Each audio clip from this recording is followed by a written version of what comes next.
Question 4. The area of the rectangle is 6 times larger than the area of the triangle. Find the value of x. We have a rectangle and a right angle triangle.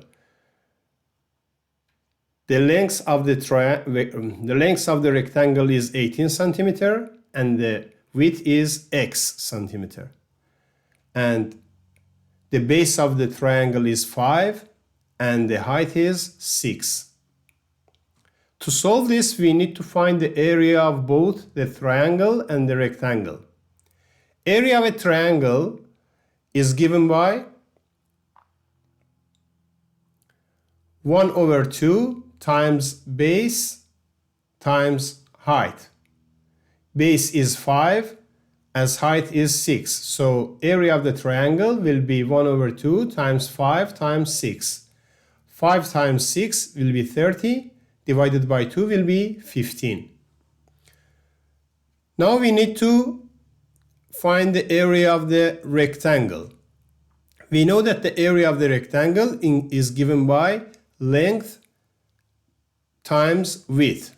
The length is 18 centimeter and width is x. So the area of the triangle will be 18x. But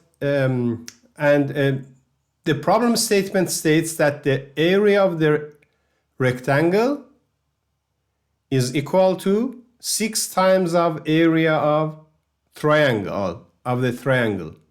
So means 18x is equal to 6 times 15.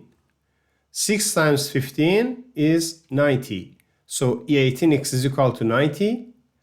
Then I divide both sides of the equation by 18. I cancel 18 with 18 and x is equal to 19/18 or 19 divided by 18 is 5. So x is equal to 5.